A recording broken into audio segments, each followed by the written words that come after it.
My name's Dan Snow and I want to tell you about History Hit TV. It's like the Netflix for history. Hundreds of exclusive documentaries and interviews with the world's best historians. We've got an exclusive offer available to fans of Timeline. If you go to History Hit TV, you can either follow the information below this video or just Google History Hit TV and use the code TIMELINE. You get a special introductory offer. Go and check it out. In the meantime, enjoy this video.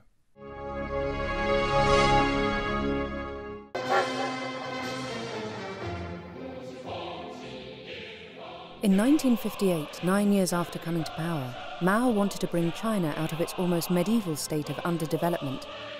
He launched a program of industrialization in towns and in the country, intended to take China into the promised land of the socialist paradise in less than 15 years. It was the Great Leap Forward.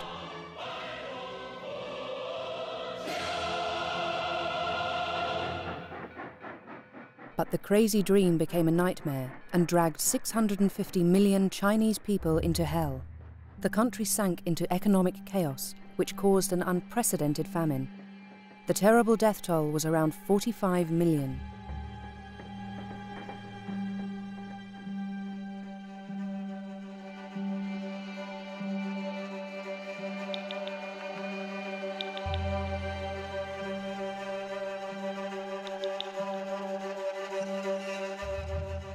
Even today, Mao is an untouchable icon. As the founding father of Red China, he holds the nation together and gives legitimacy to the current authorities. So as not to damage his image, the Chinese Communist Party has maintained a deafening silence on this tragedy for 50 years. For the first time, this film is raising the curtain on this bloody episode in Chinese history.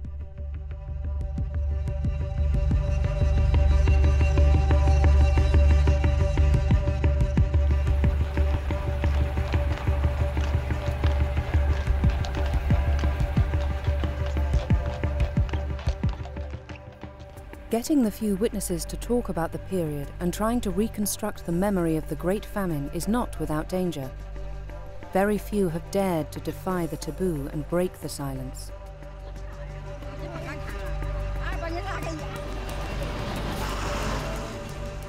Zhe Sun, a young historian from the University of Hong Kong, felt she had to take on this task. Over 4 years, she crisscrossed the Chinese countryside to collect the testimony of survivors of this terrible tragedy. As soon as I think about that time, my legs start to shake and I feel a great sadness. I prefer not to think about it, because I feel pain when people talk about it. Among the people she talked to, many had never had a chance to tell their story, and some survivors are very elderly. So Zhu Chun's task was an urgent one. For her, it isn't only a duty of memory, it's also a personal story, since several members of her family died of starvation during the Great Leap Forward.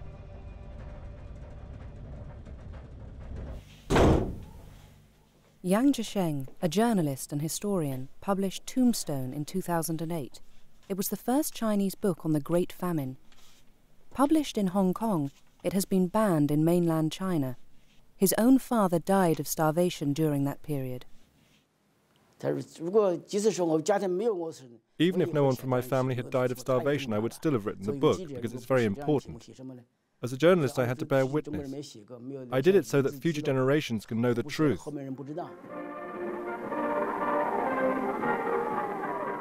To understand how the Great Leap Forward caused the death of tens of millions of people, we must go back to the origins of the communist regime, the taking of Beijing by the Red Army in January 1949.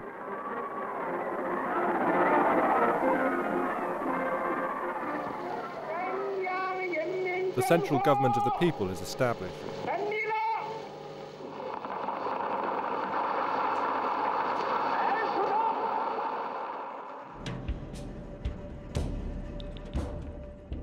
For Mao, who wanted to make a clean break with the past, the task was huge.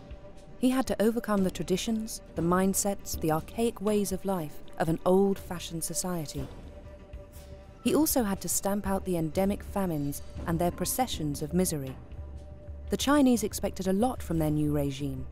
They had heard the Communists promise to build a fairer society.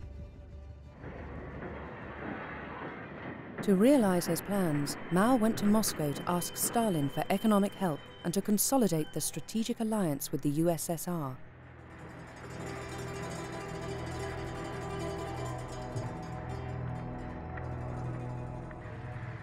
The Chinese leader felt huge admiration for his Soviet counterpart, who nevertheless treated him with contempt and made him wait 2 days before seeing him. The two countries signed a treaty of friendship.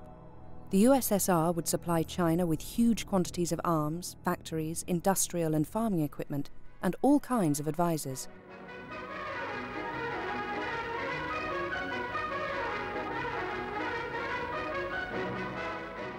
This treaty sealed China's dependence, as the aid didn't come free. Not only did China commit itself to remaining within Moscow's circle of influence and following its economic model faithfully, but it would also have to repay the huge debt it had contracted.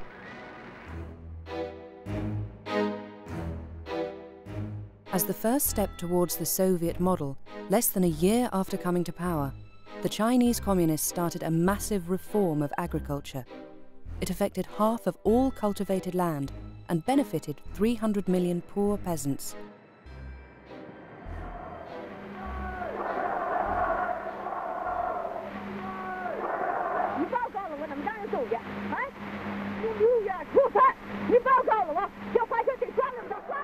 All over China, these land redistributions were the opportunity for the settling of scores. Encouraged by the party, the poor peasants, who had been used to suffering and humiliation for 2,000 years, raised their heads and gave free rein to their feelings of resentment. Class violence broke out. Over 1 million landowners were executed.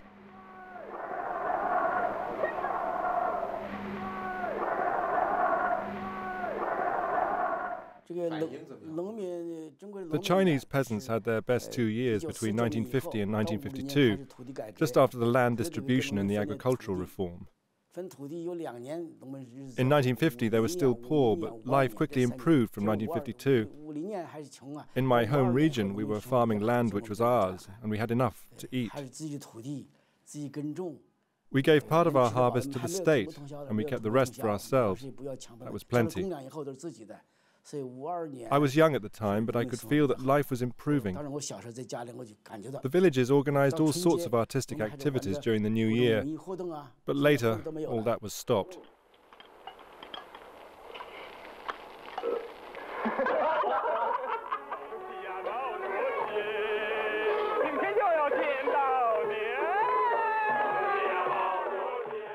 Mao, the liberator of China and the peasants, was revered as a god of the harvests and worshipped as the emperor of the new Red dynasty.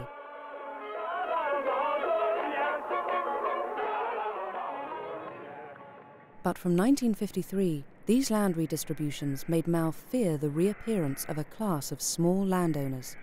So, on the model of the Soviet kolkhoz, the party persuaded the peasants to combine their plots into collectives of up to 50 families.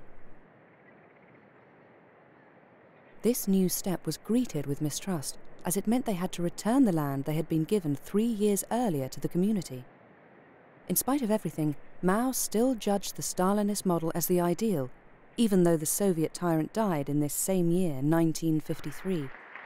Then, an extraordinary event shook the socialist world. In February 1956, in his famous speech at the 20th Party Congress, Khrushchev denounced the crimes of Stalin, his personality cult, and his disastrous collectivization campaigns.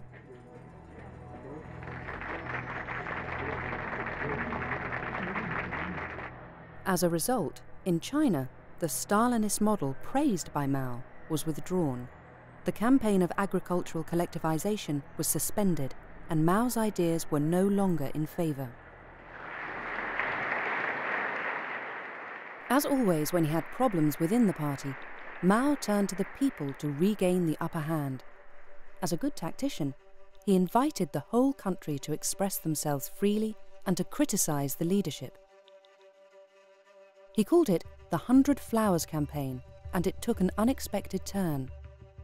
Delighted at this exercise in democracy, the intellectuals criticised the very nature of the communist regime. For Mao, whose aim was to flush out the critics, the strategy worked. He could then publicly identify all those who had spoken against the regime as class enemies.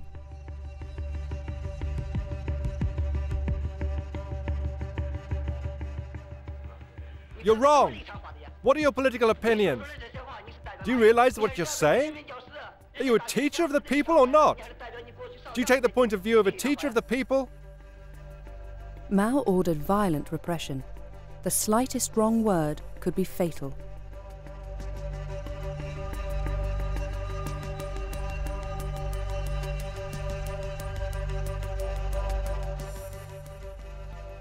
Between 500,000 and 1 million people, mostly teachers, were labelled as rightists and deported to forced labour camps where many died of starvation. 3,000 of these dissidents were sent to the Jibiango labour camp on the edge of the Gobi Desert, a so-called Reeducation camp.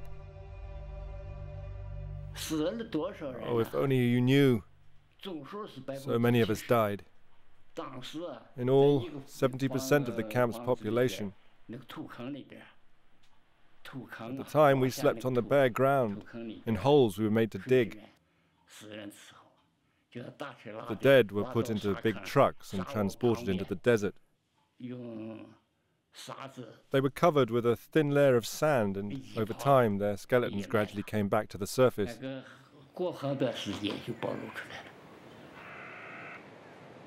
These are the remains of this mass grave just a few years ago. There is a climate of terror that reaches all the way to the top levels of leadership. Entire heads of provinces are being removed in 57, 58 and replaced by hard, unscrupulous men who are often willing to benefit from the very radical winds that blow from Beijing. The repression of the rightists removed all opposition and opened up the way for the great leap forward. The Communist Party was able to do what it wanted without any resistance, because no one dared speak out anymore. By silencing his enemies, Mao regained total control of the party. He returned to Moscow in November 1957, but his long-standing ally became his main rival. When Khrushchev declared that the Soviet Union's economic production would exceed that of the USA in 15 years, Mao took up the challenge. He said that China's steel production would exceed that of the United Kingdom in the same period.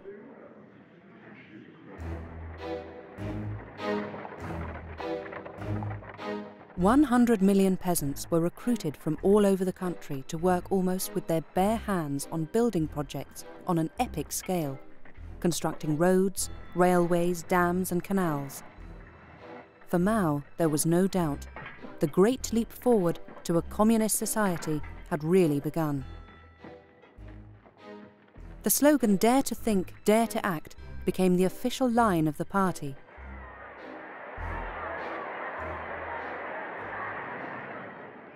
Mao symbolically went out to work sites to lend the peasants his support.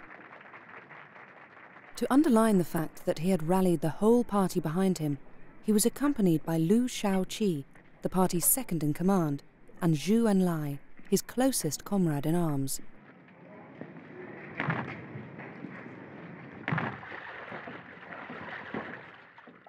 Liu confirmed his support for Mao by saying, "Hard work for a few years, happiness for 1,000.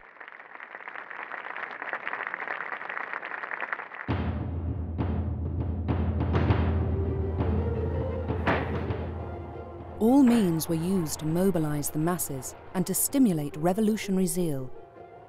In an extraordinary campaign, Mao identified a new enemy. Sparrows were accused of eating the crops. The Chinese were called out in their millions to prevent the birds landing. As a result, the sparrows died of exhaustion and gave way to a new enemy: insects. They proliferated and ate part of the harvest. This absurd campaign was followed by another step towards radical collectivization.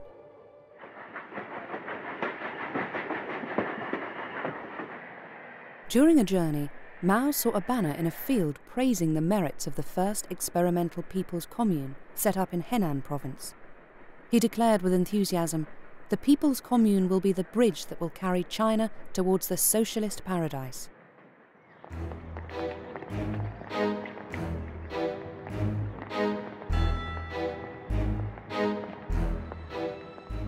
The saying was taken up in all provinces, and in just one summer, thousands of communes were formed. They consisted of up to 2,000 families. There were even plans for enormous communes, combining up to 10 or 20,000 households, which would be headed by cadres who were totally dedicated to Mao.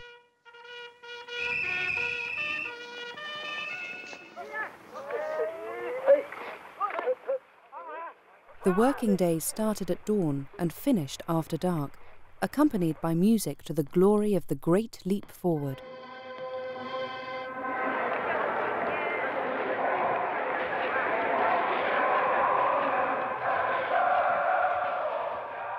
As the basic unit of the future society, the commune experimented with a completely new way of life.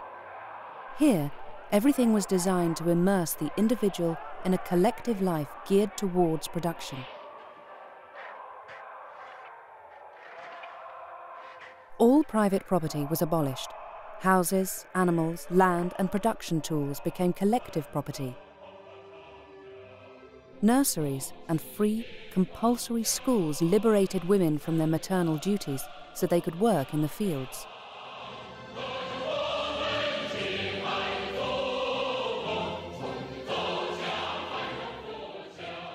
At that time, I was very young. I was a member of the Youth League and in charge of propaganda, so that shows that I believed in communism. I thought communism was fantastic. From when we were tiny, we were taught that the communist paradise would soon come, and we only had to endure a little suffering and make a few sacrifices to reach it. That was how I saw things.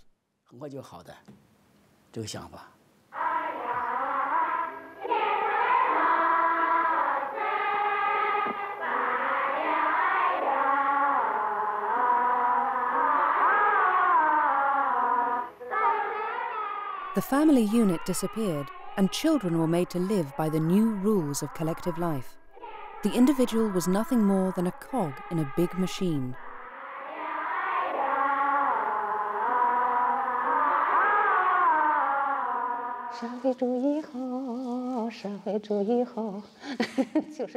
I think the words were, "Socialism is good," something like that, but I can't really remember. Did you sing different songs when you were at home? We only sang in school. Outside, life was very hard. There was never any let-up. Why would we want to sing?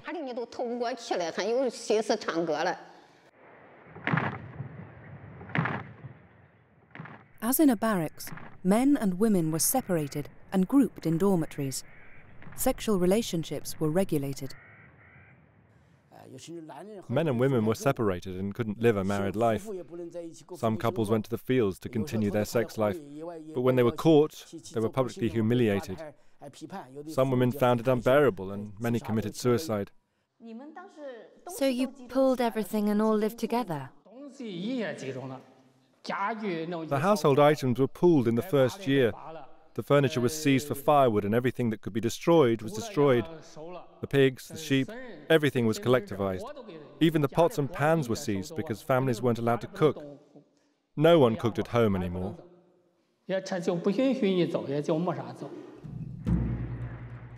The aim was to force the peasants to take their meals in the commune's collective canteens. In some of them, they even abolished money. A system of work points was established.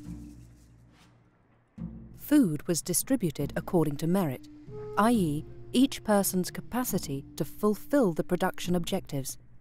The notion of wages disappeared.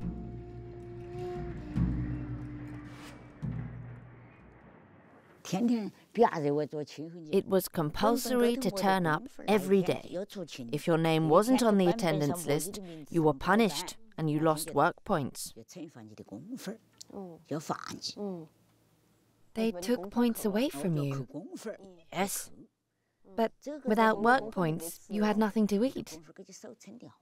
The fewer work points you earned, the less food they gave you. Oh, it was miserable. I can tell you that life was brutal for everyone at that time, except the cadres. Those people lived well.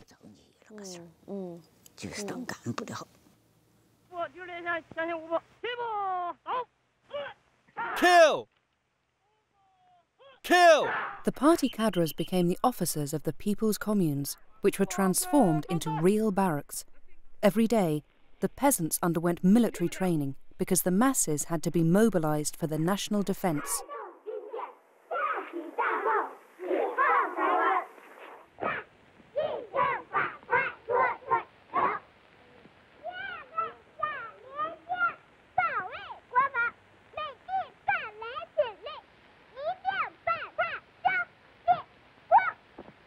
Every morning, the peasants gathered at the entrance to the village and waited for the group leader to allocate the tasks. At the end of the day, the leader shouted, "Work's over!" and the peasants went to eat. They weren't motivated and productivity was very low. That was one reason why productivity didn't increase. In the people's communes, peasants had no right to free speech. Their skills weren't taken into consideration anymore. Everything was decided by the authorities, who mostly knew nothing about the subject. They decided everything. The distance between each rice seedling, the type of seed, the amount of fertilizer to be used. Land suitable for one type of crop was used for another. As a result, the peasants became totally demotivated, and poor harvests caused the first food shortages. But Mao always wanted more. To increase agricultural production, he made communes compete against each other.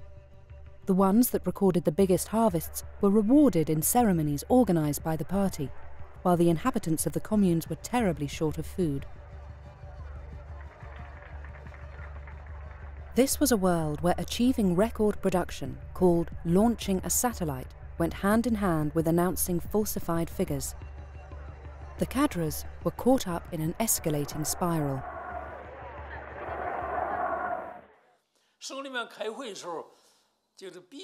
At the provincial meeting, my superiors asked me what I thought about it all.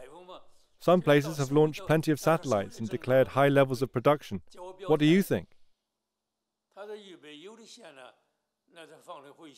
My back was against the wall and I had to say that I would respect the quotas without fail. But in reality, I couldn't keep those commitments. It was impossible.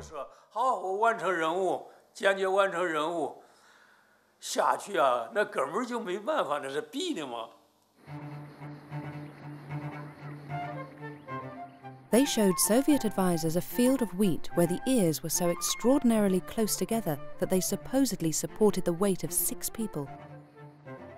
The photo was on the front page of the People's Daily. Everyone was fooled, and those who weren't were too scared to say it was a con. Lying became common at all levels of the hierarchy. The figures for agricultural and industrial production were falsified throughout the country to meet and even exceed the targets set by the party.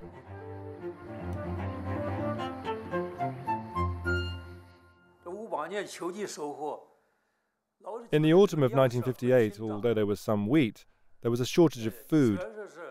The town of Dangshang in the region of Jiangsu boasted about good harvests, and we went to take a look. It was supposed to be a fertile area.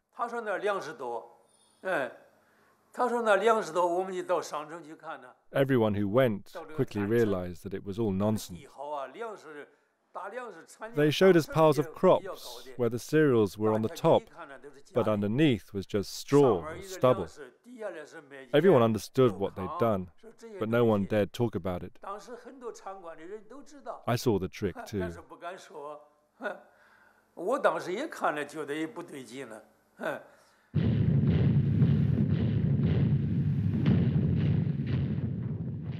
As a consequence of these exaggerations, the tax paid in grain by the communes was calculated on a false basis.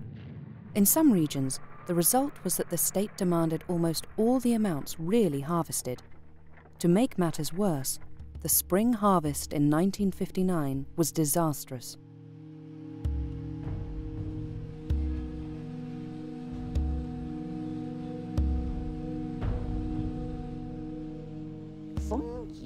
The wheat had hardly been cut when all the members of the commune were made to carry the crops on their back to a boat which took them away. They did it at night by torchlight. As soon as the crops were gathered, the wheat was taken away. Yes. They were shipping it out to pay debts. Yes. Do you know which country had to be paid back? How would I know? So who told you that the debts had to be paid? The cadres said that. At every harvest, Deng Xiaoping said debts had to be repaid even if the country was very poor. Did they leave you a little bit or not? A few kilograms. Far too little to feed us till the next year. The famous debt was the one that China had contracted with the USSR for the purchase of hundreds of factories that were delivered ready for use. Beijing undertook to repay Moscow in the form of agricultural produce. Mao wanted to accelerate repayment, even if it meant people starving in the countryside. In some regions, people really had nothing to eat. I was sent out of the village on a mission, but the members of my family who stayed behind were reduced to eating the bark of medlar trees. Tree bark? Yes, tree bark. They ate the roots of banana trees too, anything they could find. People also ate mud, a sort of white mud. Stems of rice too. We were so hungry that we filled our stomachs with whatever we could find. Once I saw an adult collapse. He fell to the ground while trying to eat a sort of bean paste. He died in front of me, and he still had the food in his mouth. So I laid him under a tree. We were so hungry that soon afterwards we started eating the leaves of that tree.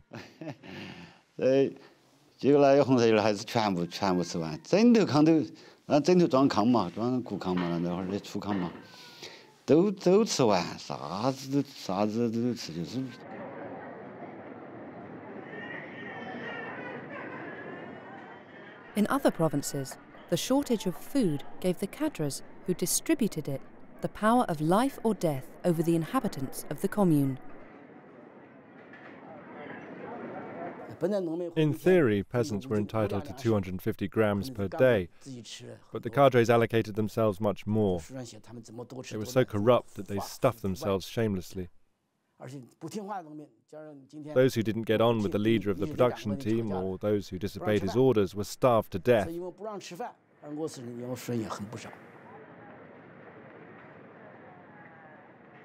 He who does not work shall not eat. That is the principle that was applied from 1958 to 1962, meaning that entire categories of people deemed to be unfit, deemed to be too weak or vulnerable, pregnant women were deliberately cut off from the canteens and starved to death. That qualifies as murder. Were the cadres here very violent? Yes, very cruel. I remember that when they caught some peasants who had stolen some roots from the fields, they tied them up from head to foot.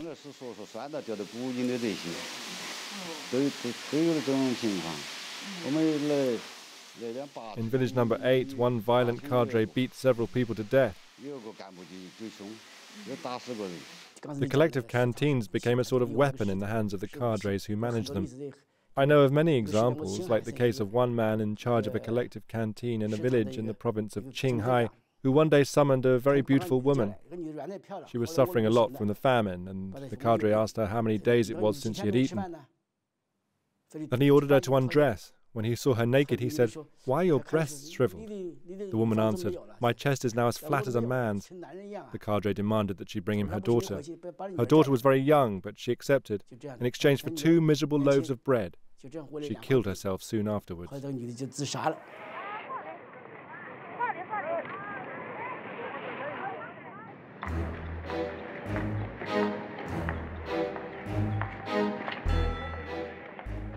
In the spring of 1959, Mao's frenzy took another form.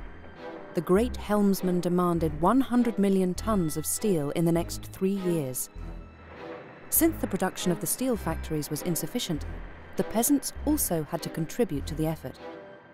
They made small blast furnaces out of whatever they had.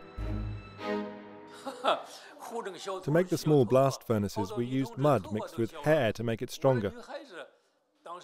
Many female comrades had to cut their hair. My youngest daughter also had to cut her hair, and she cried, poor child, but it was compulsory.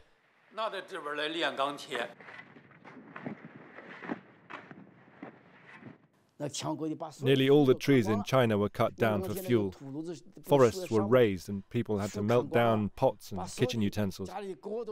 Even school bells, ironwork on doors, everything was melted down. And all the press rejoiced. The population was used in an absurd way. Anyone did anything. Society as a whole fell into a sort of indescribable madness.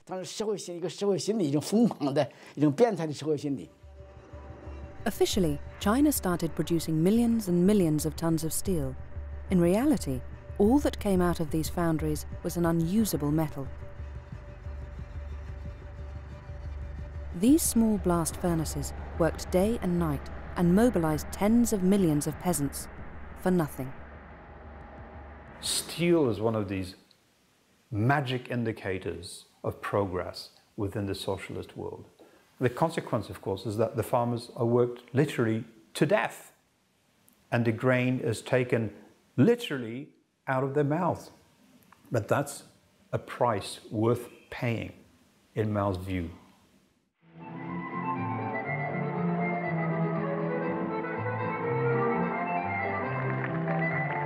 Here was the top leadership meeting in Shanghai, dining, drinking wine, buying cheap cameras, being entertained.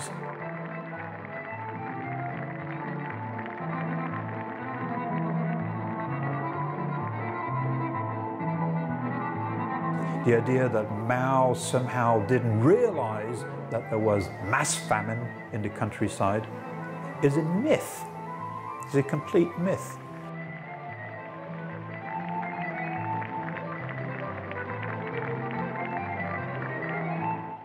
A top-secret document found in the archives reveals that not only was Mao completely aware of the peasants' distress, but it was part of his strategy to sacrifice the countryside in order to feed the cities and the industrial and political centres. It's a report on the debates in a Politburo session dated 25th of March 1959. Mao stated, "When there is not enough to eat, people starve to death. It is better to let half of the people die so that the other half can eat their fill."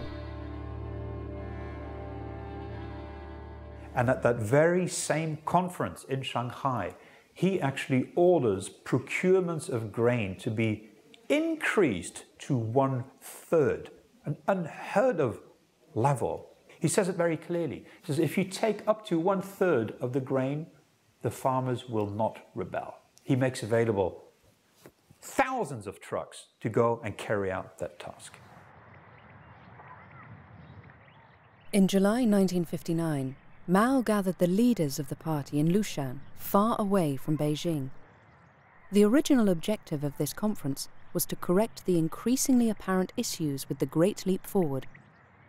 The famous Marshal Peng Dehae was the only one who dared express himself in an open letter to Mao. The son of a peasant, he was upset by the destruction in people's lives caused by Mao's policy. He begged him, "Please think of the people." This was an insult to Mao. He forced him to resign from his post as Minister of Defense. This episode marked a tragic reality. No one else would dare to defy Mao as he persisted. The years that followed were terrible.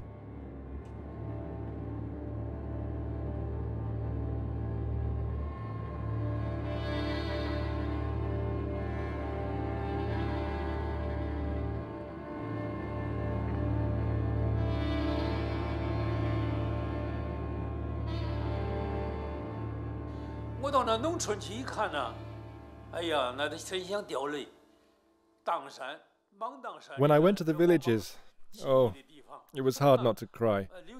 In Mangdangshan, to the north of Yongcheng, as soon as we arrived, we saw the houses were empty, totally deserted. People were lying on mats with empty stomachs and their bodies swollen from lack of food. We could see they were dying of starvation, it was obvious. In that county, 120,000 people died out of a total population of 1 million. Around 1 inhabitant in 10 died of starvation. Countless others were suffering from oedema.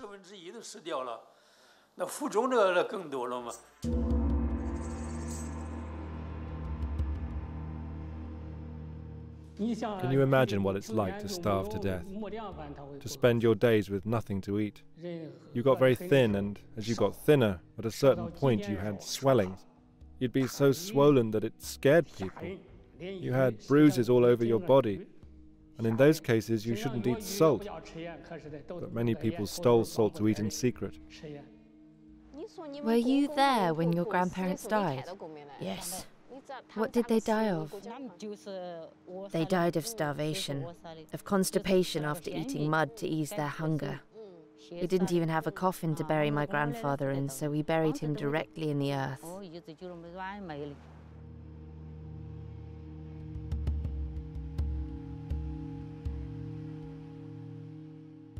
Did no one bury the people who starved to death? Who could do it? They often died by the road, far from their families who weren't strong enough to bury them.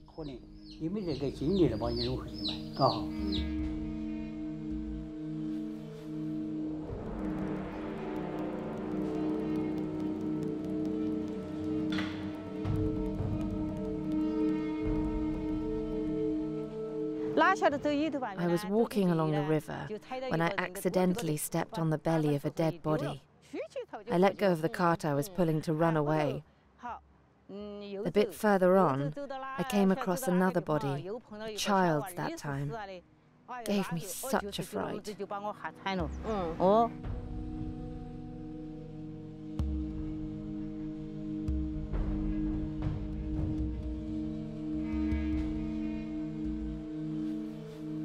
The most shocking part of all this is that the population wasn't starving to death because of a complete lack of food. The state's granaries were full.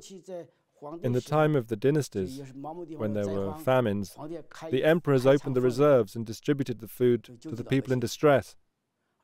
Conversely, the leadership of the Communist Party, a regime that claims to serve the people, refused to help the people who were starving and didn't open up the granaries that were full. That really astounded me. Whole populations were camped around the granaries. They begged, "Communist Party, give us a little food." They begged until the starvation finished them off. It was unimaginable.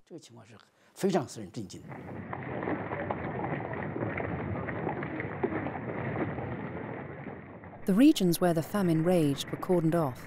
It was forbidden for people or information to circulate, but many sought to escape. The few people who could move about saw that the destitution was widespread. When the train stopped in the station, I saw crowds of starving people stretching their hands through the windows to ask for food. Everyone was suffering from hunger at that time. All those people were fleeing the famine. Children, old people, they all ran around the train to beg food from the passengers. From 1958 onwards, the cities are quite literally protected from the countryside. People are not allowed to just move about freely.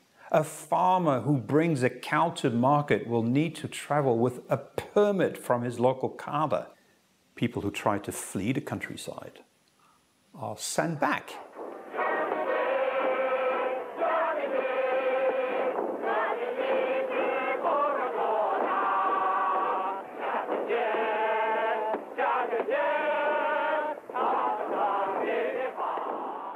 Mao's radical methods caught the attention of his Soviet counterpart, Nikita Khrushchev, who was informed by his advisors on the ground.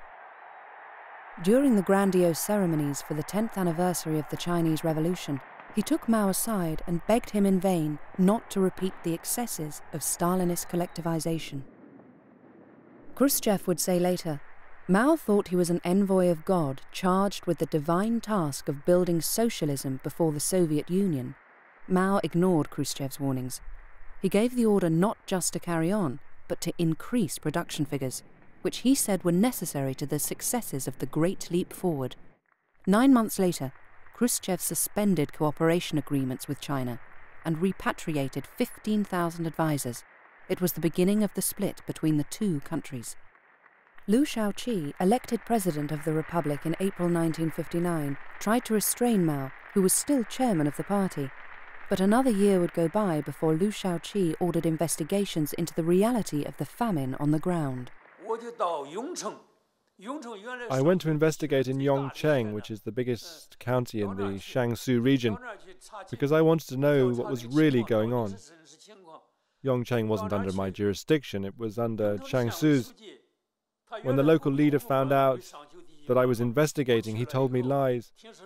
He ordered all the people I saw to repeat the same about the death toll from starvation. He said that in total 90,000 people had died unnatural deaths. In reality, the total was 120,000 people, as we said at the time. You couldn't say they had died of starvation. He instructed each district to declare a certain number of deaths, so that the total never exceeded 90,000. All that was to hide the truth from us.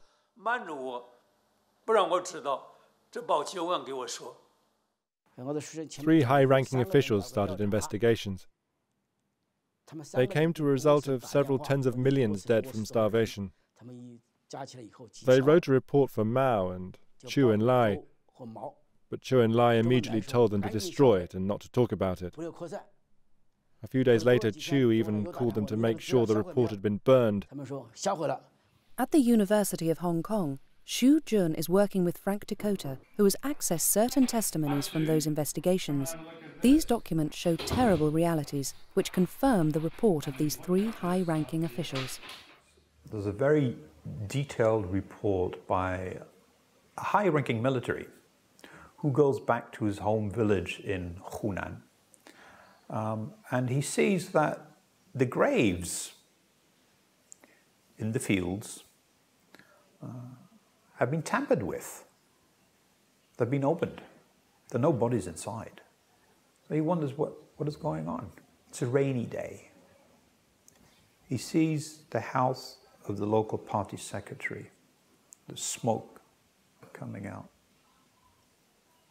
He walks up to the house, opens the door. He sees 4 large pots in which body parts are being boiled down. And it turns out that the local party secretary has decided that you can actually recycle human bodies, simmer them, and then use it as fertilizer on the fields. During the Great Famine, thousands of cases of cannibalism were recorded in official reports.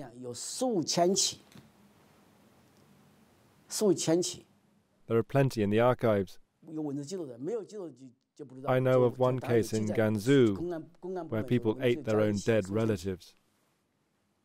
The mother, before she died, said to her daughter, "There's nothing left of my body to eat, just my heart.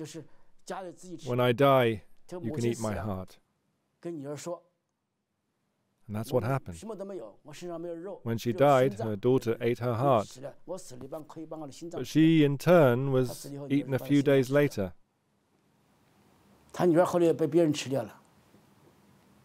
In one case in Hunan province, very well documented by a top working team sent into the countryside, they found out that a man was forced to bury his own child alive because this child had also stolen some food.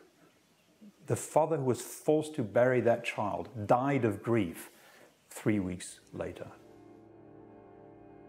In the spring of 1961, President Liu Shaoqi went to investigate for over a month in his home province of Hunan.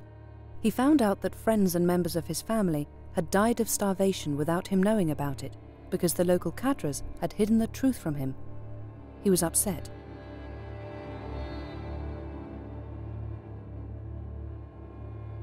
For Liu, the great leap forward had to be stopped.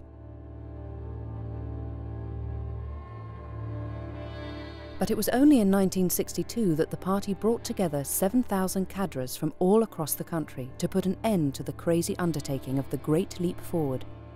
Liu Shaoqi said that the party was largely responsible for the famine. He contradicted Mao on that issue because from the start, Mao had estimated the harmful aspects of the party's policy to be only 10% of the reason for the famine. Although the famine continued to claim victims until the end of 1962, the situation slowly improved with the re-establishment of farming on privately owned plots of land and free markets.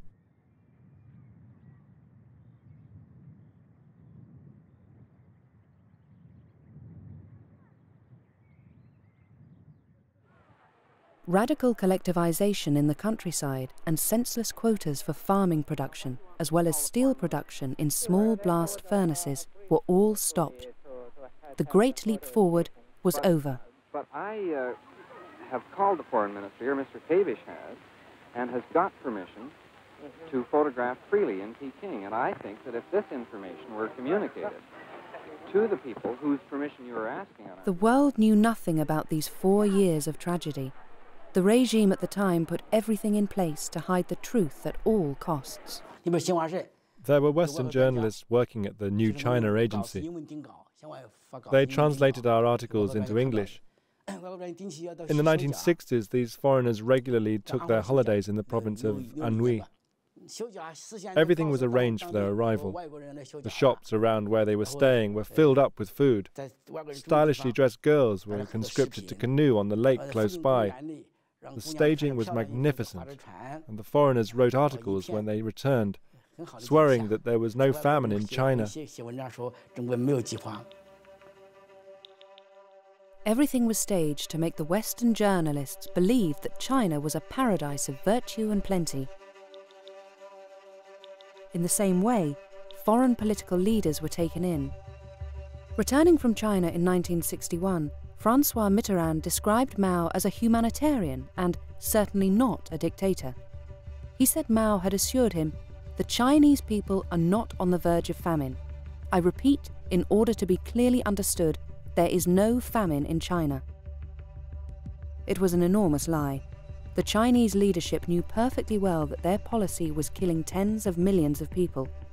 The question of who should answer for these acts before history was an issue of power more than ever before.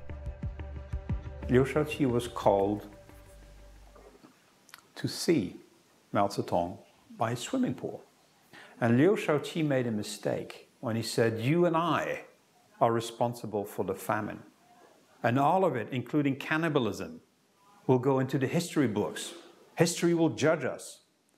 At that point in time, I think Mao already sealed the fate of Liu Shaoqi and thought, this man is my worst enemy.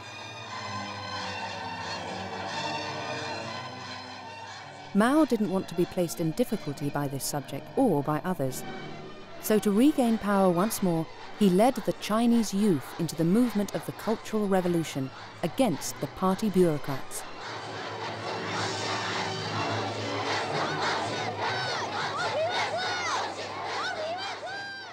He took advantage of the radicalization of the situation to have Liu Shaoqi criticized and then arrested by young Red Guards. Imprisoned and without medical care, Liu died in a cell in 1969. From then on, no one would dare speak of the Great Famine again and of Mao's responsibility in this tragedy. Who is responsible for what happened?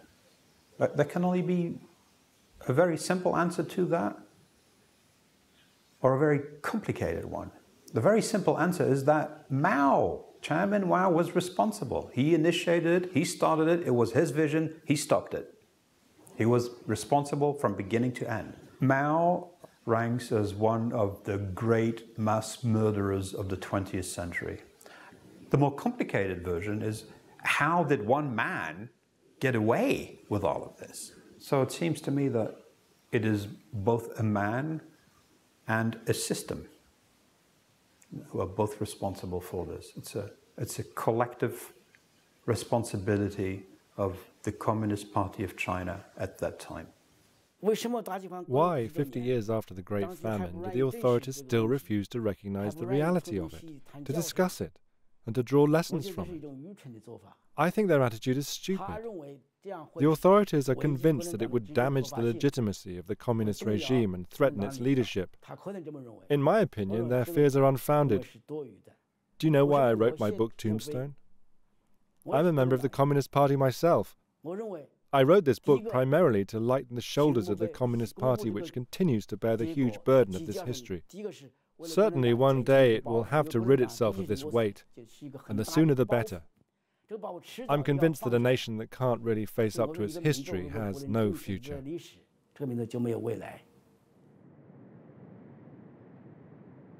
When Mao died in September 1976, he left behind a country in ruins. The nation paid tribute to the great helmsman in a grand funeral, but in the gathered crowd, many must have been thinking about their loved ones who died in the Great Famine. Today, the figure for the death toll still divides historians. Yang Zhisheng estimates that the 4 years of the Great Famine killed at least 36 million people. Frank Dictator estimates the death toll to be at least 45 million. Other Chinese historians put forward the figure of 55 million, almost the same as the total number of victims in the Second World War.